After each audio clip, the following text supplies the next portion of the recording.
Good morning, everyone, and welcome to another episode of Recipe for Success.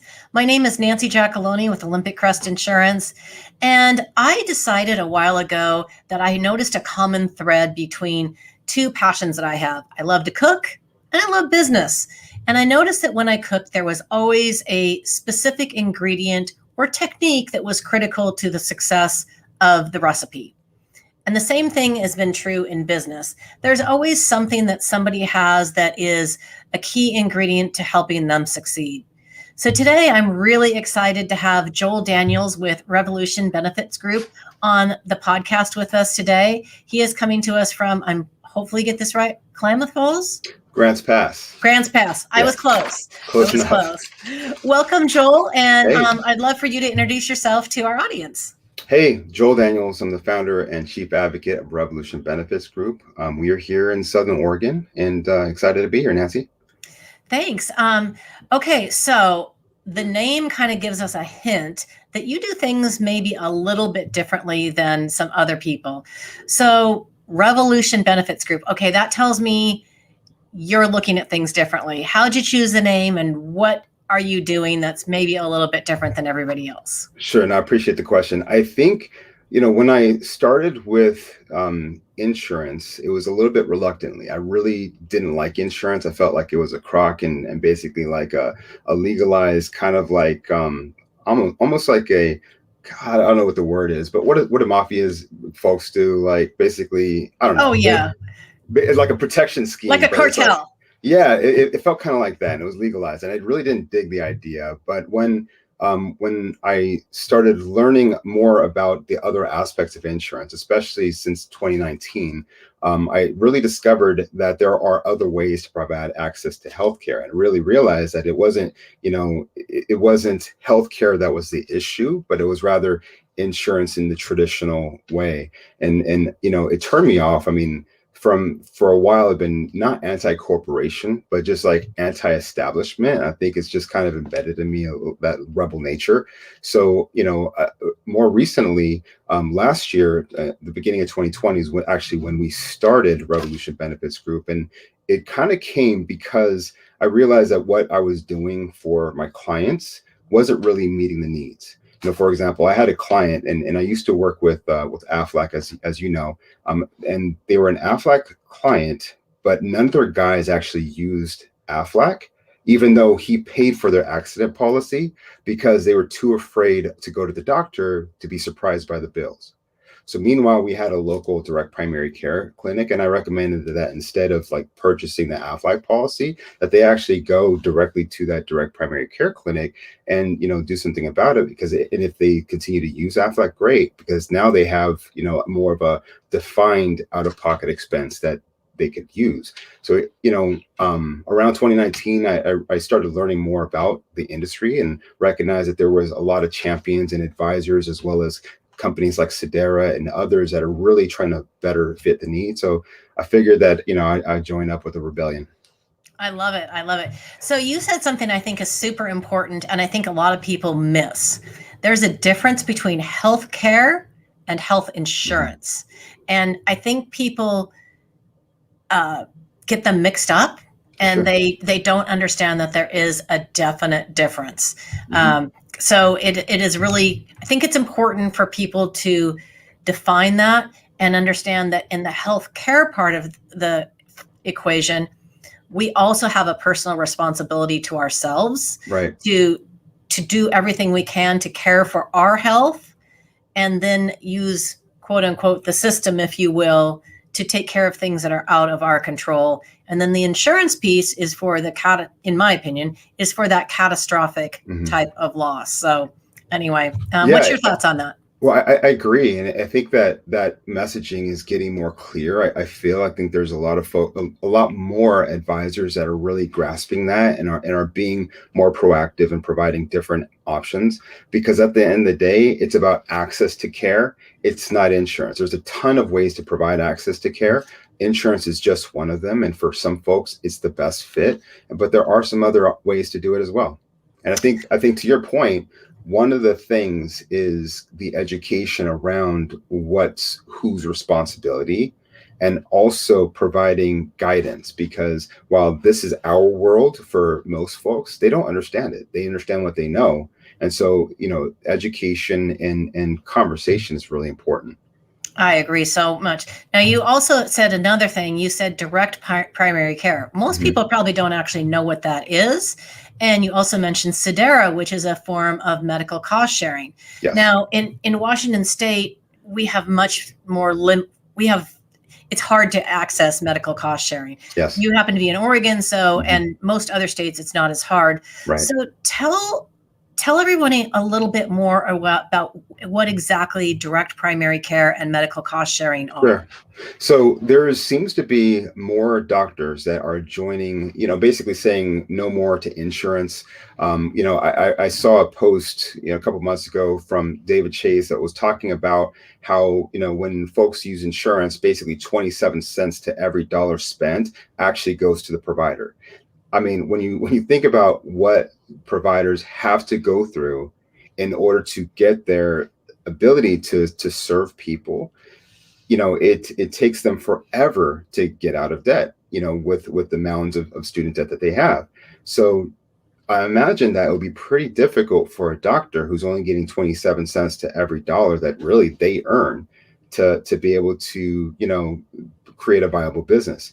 I've met doctors that are actually bypassing insurance altogether as soon as they get their license, to going more to a direct pay model with patients. And basically what direct primary care is that it's basically the elimination of middlemen and the ability for a doctor to have more of a one-to-one relationship with them. It's better for the doctors that choose that, based on what I've been seeing.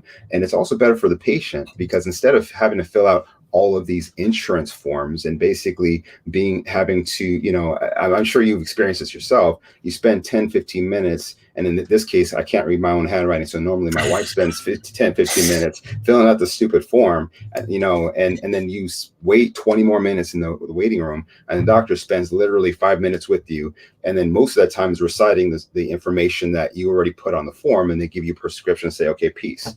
That's not healthcare at all. And that does not produce a good health outcome. So with direct primary care, you have that one-to-one relationship with the doctor. You also have more time with the doctor. My wife is a perfect example. Like, we were on, being starving entrepreneurs, we were on OHP last year. She started, we went to the doctor. We really couldn't get any help for her. This year, we started with direct primary care. And then the level of attention that my wife has been getting, the amount of, hi, Tanisha, sorry, but I love it. I love it. I love it. That's my wife. So yeah, legit. Like, she'll tell you too. It's like her experience in this past several, weeks in her care actually gave her issue a name, and she's on a path to actually deal with it, versus with OHP, which is like the state program. Basically it's managed sick care. She's not dead yet, so basically they're making money off of her, one dime at a time, and just kind of keeping her in the system. I One feel dime at a strongly about time. I'm not going being to in the keep that system. one in mind. Yeah. Yeah, so Yeah.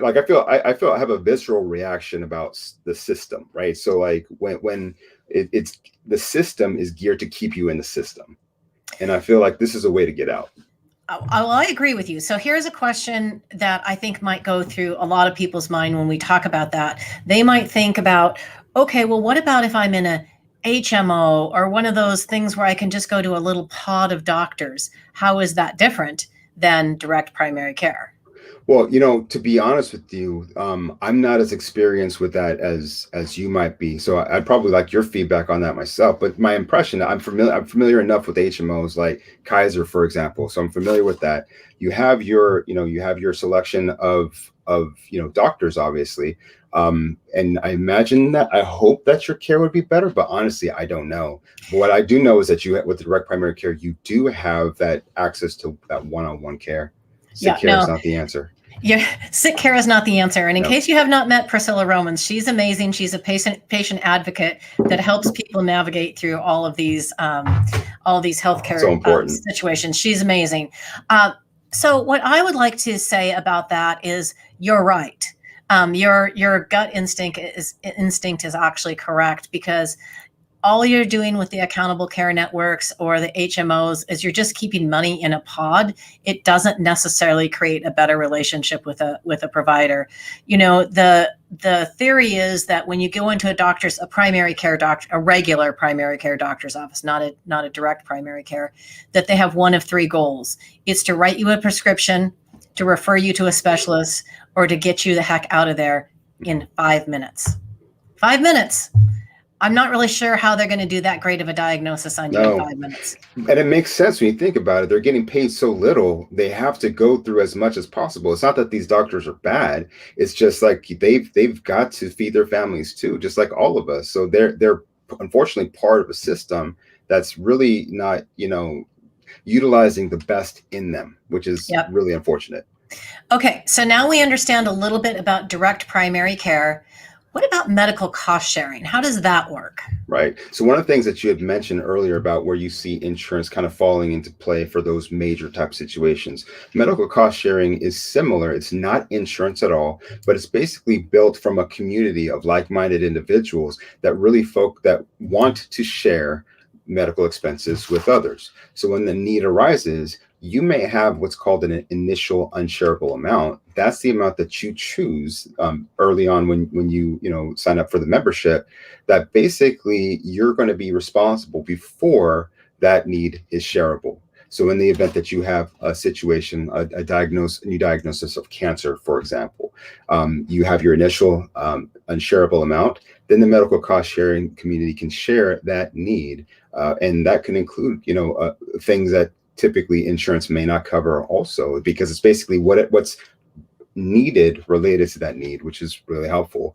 One other great thing about that is you mentioned Priscilla, was yes. that her name? Priscilla being a patient advocate. Medical or advocates are also available through Sedera as well to help you navigate where can you go to providers that are going to help promote a better health outcome. It might not be in your local market. There might not be a specialist that can deal with your specific form of cancer in Washington or in Southern Oregon. You might need to go to Chicago. Shoot, it may be Hawaii. I'll gladly go to Hawaii to get my cancer fixed if that ever happen. So, short story is the goal is to provide more transparency and also better health outcomes with Sedera. And that's I think why their message resonated with me so much, because I think you'd agree too, being a veteran in the industry, there's a lack of transparency. And anytime that there's a forward effort towards transparency, folks have a really masterful way of looping the system so that it doesn't achieve the desired outcome. Yeah, I agree. One thing I always, when I would do employee meetings back when I could stand in front of a group of people and actually have a real discussion, I would always talk about comparing auto insurance or car insurance to healthcare. So you talked about with cost sharing, that initial piece that you would take on yourselves. When you buy auto insurance, you don't expect your auto insurance to pay for your oil change or your windshield wipers or your brakes or your tires. Right. But you do expect that it's going to step up and protect you in the event of a large claim. And that's really what medical cost sharing is doing without the true insurance component. For sure. So yeah, absolutely. I like that. Okay, so you told me that you officially kicked off your business in 2020. Yeah. And then COVID. So how'd that work out for you? Wow. So what's funny is, like, we kicked off our business, and I had another business. I started another business with a partner in 2019. And, I think it wasn't a great fit mutually for us. And I think we had very different ideas of what that should look like. And, that business is still going strong, which I'm super excited about. 2020, I started on my own path, and I did it before. So I'm like, okay, we're going to hit the ground running. And we started gaining momentum, and then March hit, and it's like, dang, we were about to open up 2 new restaurants. And if you're watching the news right now, restaurants, the hospitality industry is getting trashed right now in our state, unfortunately. And what happened in March of 2020, restaurants got shut down. So that was what impacted our business. That's one thing. But what was hard to watch was, more than anything, in a small community, your clients become your friends. And so seeing the trials and tribulations that your friends are having to deal with, that was tough to watch. But also in the community, we share struggles, we share conversations, and we learn from each other, which was a beautiful thing. And so I think what I experienced was my community just broadened. I was more active in doing outreach and connecting with folks on LinkedIn and networking groups, really across the country. I met you and a few others, folks during this time frame. I got to know, folks like Ryan a lot more, and we'll talk about him in a bit. But I focused more on identifying where I fit in to this whole situation, because honestly, I didn't know. I had an idea of where we'd be in 2020. I had a business plan and all that stuff. And just real quick story on that. Back in 2012, my wife and I moved to Mexico, and with the goal of with a plan rather of learning the language, learning the culture, and then traveling more down south. We were doing missionary work at the time. So apparently, when you're in Mexico, if there's tacos of tequila involved, you're doing missionary work, you end up having a baby. My wife and I were told we couldn't have kids, and so we've been married for 14 years at the time, or 13. I'm really bad at the math, but we were told we couldn't have kids, and so we weren't worried about it. And then when we discovered my wife was pregnant,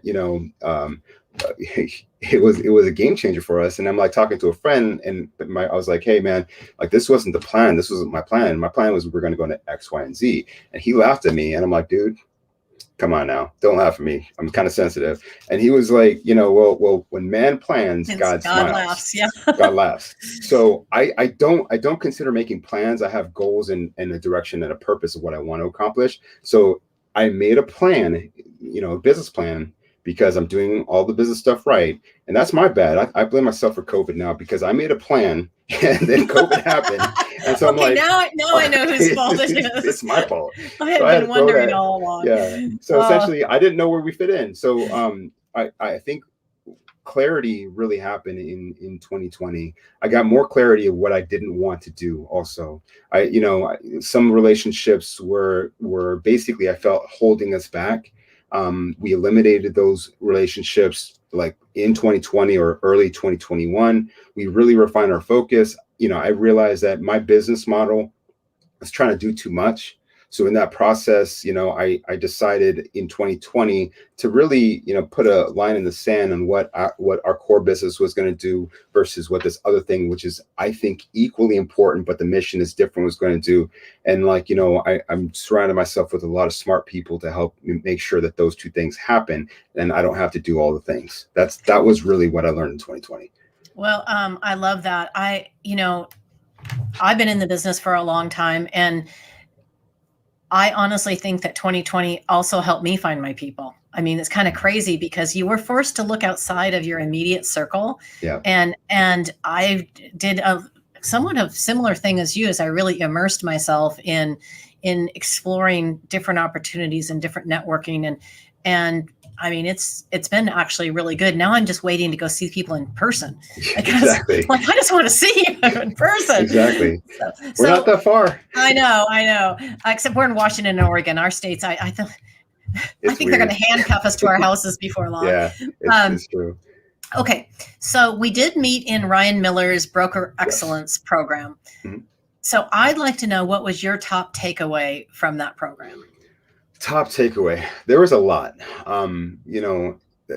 If Ryan, if you're watching this, that you shared a lot of information, and I think that there's so much still that I want to apply. I would say, if I would to label it, to narrow it down to one, I think it was, I feel like I got permission to be more me, embrace the whole me. One of my former bosses, Vera Quinn, she's rad, by the way, look her up. I remember a conversation distinctly, because as a newer leader in her company, I was struggling.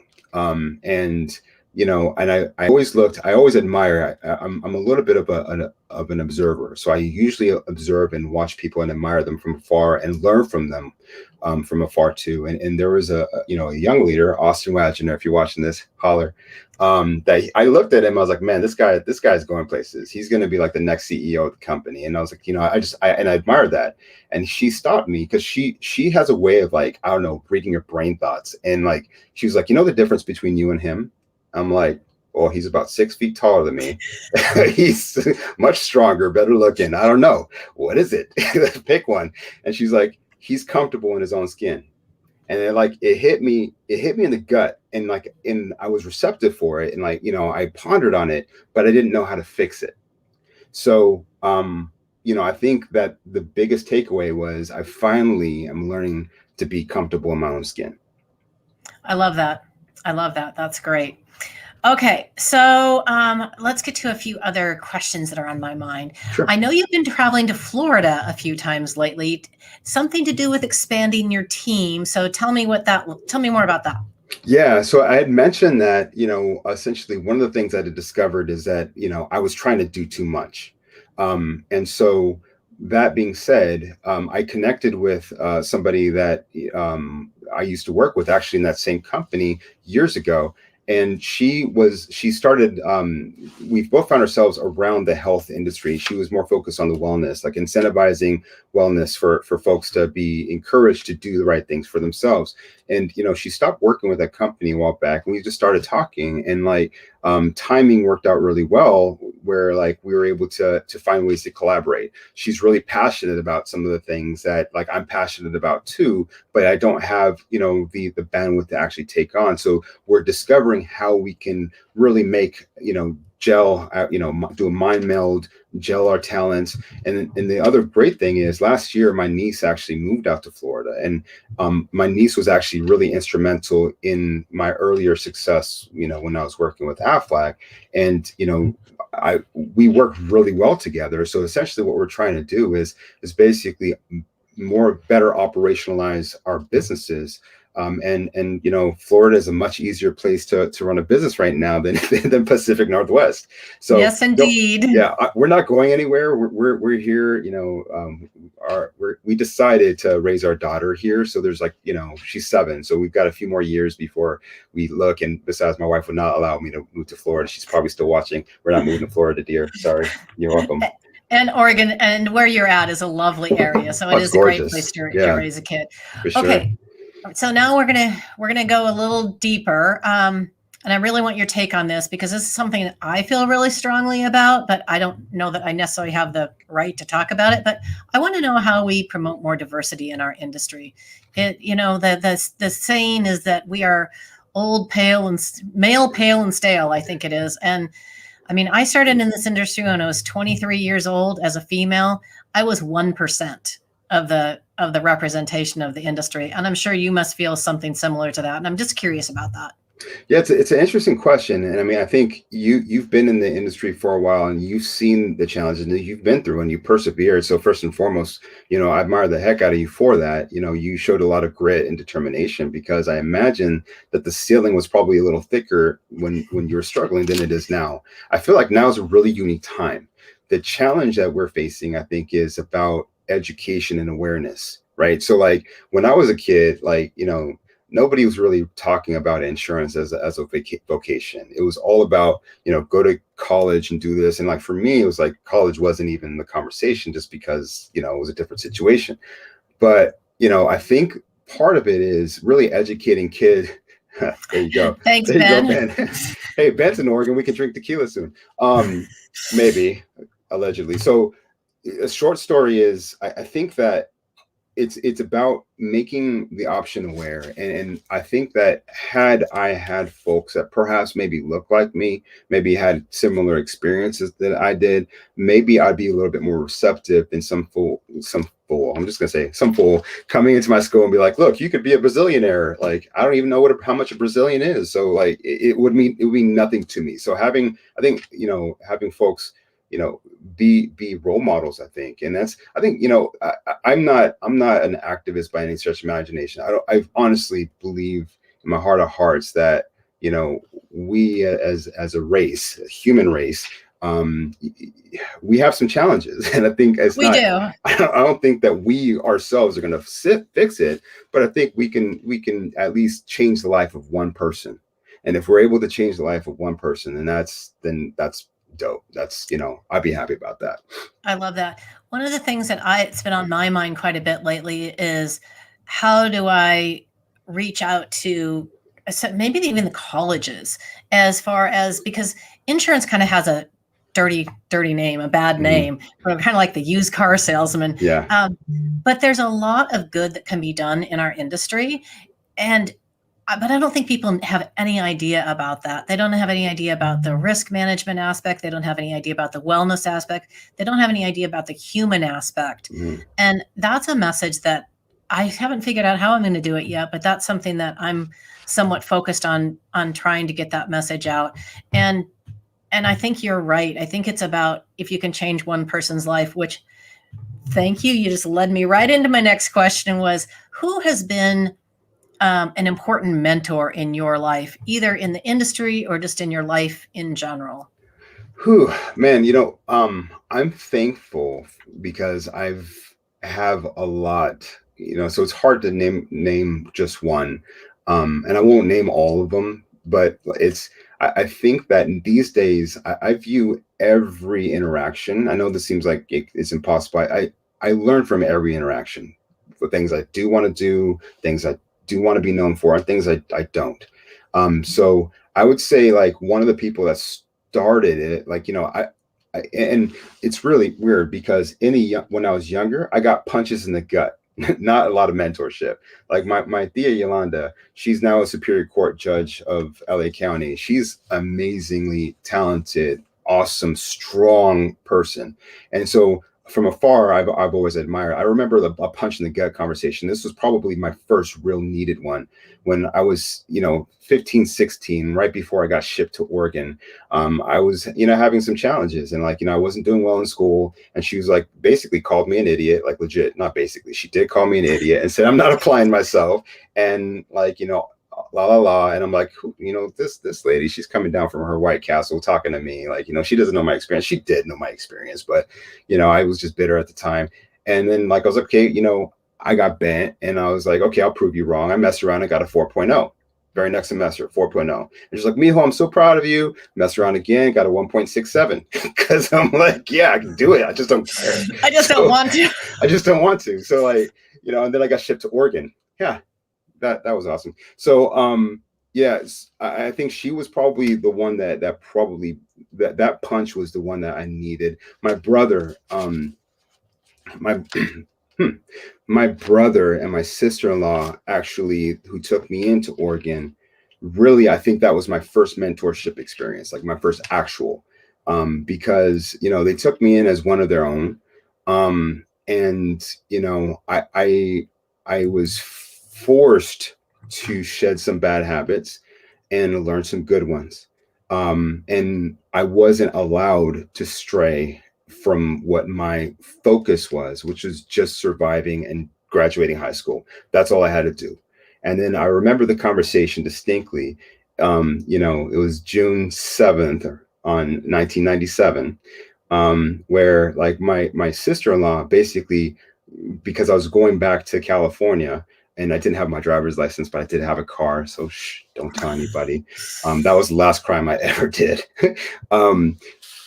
She told me not to go back to trifling, as she called it. And I made her that promise. And because she made me promise, because she knows one thing about the Daniels boys, we keep our promises. So I kept that promise. And I think that was really instrumental. And I think another one is like my wife. I mean, honestly, without her, I wouldn't have wanted to be better. I would have just been fine. These days I've got a lot of mentors. I think Vera, who I mentioned, she punched me in the gut when I needed it. Ryan, it has been huge. I mean, even you might not realize, but I look at you and folks like Allison and Dave Contorno, like folks that I'm learning from, even from a distance in this industry. I'm just incredibly thankful to be part of it. I love that. I love that. And I love the tough love, because everybody responds differently, and some people need the punch in the gut and some people need the pat on the back. It's just kind of based on a personality. I noticed I was a little spiteful. Ben has offered, since he's in Portland, that's about halfway between us. One of these days we're gonna all have to meet up. So I love it. When the state opens again, let's do it. Yeah. Well, and hey, Ben, I saw that Multnomah County just went on an emergency order and they're like shutting everything down. So it's crazy. All right. So we have made it to my favorite part of the session. So we get to my 5 burning questions, the ones that everybody struggles with. Yeah. Maybe not the first one, but same question I ask everybody. What is your very favorite food and can you cook it? So, I think I'm known for tacos and tequila, but it's actually tacos is not my favorite food. Tacos is life now on the account that I have a gluten issue. My favorite food is actually lasagna. The issue I cannot cook it, and I do have some gluten sensitivities now, so it's like I can't really have a good lasagna. We've had gluten-free lasagna; it's not the same. I can make a killer gluten-free lasagna. Sweet, Ben's house in Portland. I can even make it dairy-free if people want it. But I experimented with it for a long time, and I've got one that people never even know it's gluten-free. Goodness. So I'm gonna have to send you the recipe. That'd be awesome. That'd be awesome. Yeah. Okay. So, what is the one character trait you admire most in people, and why? Oh wow. So like this one was actually legit hard. There's so many. I think courage and courage comes in a number of different ways. Courage looks like Vera or my aunt Yolanda like punching me in the gut and having the hard conversations with somebody. I admire that in people because so often people are afraid to hurt other people's feelings. And reality is that doesn't help us become, and I'm not talking about like people can be mean and ugly and nasty. And I'm not talking about that. And like, that's their problem. That's not really your problem if they are that. But I'm talking about having like having the concern and care for somebody enough to say, hey, dude, like you're messing up. Like that's something that I admire in somebody. Okay. So now I'm going to flip it on you. What's the one character trait about yourself you're most proud of and why? I would say I keep it real. Like now, especially now that I'm like more comfortable with me, I would have to say I've always tried to be honest. Oftentimes I didn't have the courage, and sometimes still I don't say anything. So if I feel like more than ever, I'm becoming prouder of my keeping it realness, if that's a word. I love it. I'm gonna go with it. I would have to say, from watching you from, gosh, we started. It was more than 6 months ago, maybe 9 months ago. Mm-hmm. I have really seen a change in you, and I mean, it's all for the positive and it's all for the better. And I love seeing you grow in your realness. I'm going to go with that, but it's really cool to watch. So thank you. I have to commend you on that. For sure. Okay. So if you could magically get everybody to do one thing to improve their lives, what would it be? I would say, I mean, this one was easy. I'm like, love. Like if to love is the most important commandment, and I'm not talking about just like, romantic love. I'm talking about like actually love. Like if every human on the planet just learned to love one another, man, it's like, there would be no issues at all, because if there was a mistake, oh no worries, brother, I forgive you, and that would be easy as that. Like that would be it. I love that answer. Okay, so what is one secret talent that you have, or something that people would be surprised to know about you? Man, this is a hard one. I don't know that I have any secret talents. I bet your wife knows one. To annoy her? No. That's not a secret. That's something that I'm proud of. I honestly don't know. I would say like when I was younger, I used to play trumpet. I don't know that I'm talented. It was more just a skill that I developed. I hope to still uncover what that is. I don't know yet. That's fair. Okay. The last question is, who is the one person that you have met on LinkedIn that you would most like to meet in real life, or alternatively, like a podcast host that you'd love to sit down and have dinner with? That's a hard one too, because there's a lot of people. I still haven't met you yet. We're super close. We're in. There you go. I would have to say like there's a few, but I'll probably say Megan Chiarello, because her energy and vibe is just like dope, and like just to be able to like, I think there's a lot there to learn and observe, like even from afar. Like she's dope. Dave and Emma, Like, Uh-oh, you've been busted. I see a secret talent. see, that's not true. So, yeah. So I'm going to stop at that point because I don't know. Okay. All right.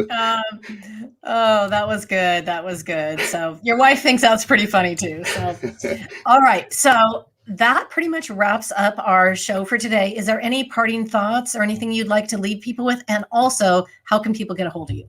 Oh yeah, I thank you, Nancy, for this was a lot of fun. I was kind of nervous about it, but you made it easy.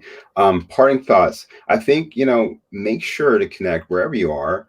Understand that if you are an employer or if you are an individual, a solopreneur, you have choices and you have control. One of the top expenses for most folks and businesses is their health insurance. And there are other ways. So just talk to somebody local, like, to have the conversation. And I think that there's a lot more folks that are ready and able and willing to, show you the way. It might not be easy. It might be different. It might look different, feel different, but your health is your responsibility. You can't rely on the government or like the corporations to actually do that for you. So, because they don't have your best interest, they just have their own. Parting thoughts. That was pretty good. How do you get a hold of me? I'm here on LinkedIn. Joel Daniels, the company's Revolution Benefits Group. I'll give you my cell phone number. It's 541-450-1149. I don't pick up, just so you know, I screen calls heavily because of the amount of warranties that I'm sold. So leave a message or shoot me a text, and I'll holler. Just don't try to sell me nothing because I won't try to sell you nothing. That is fair. I will leave Joel's contact information in the comments after the show. If you're in Oregon and you're looking for something different, and like Joel says, you're frustrated, you're confused about what your options are, definitely reach out to Joel. Joel, thank you so much. This was awesome. I loved having you on, and we will talk soon. Looking forward to it. Take care, guys. Okay.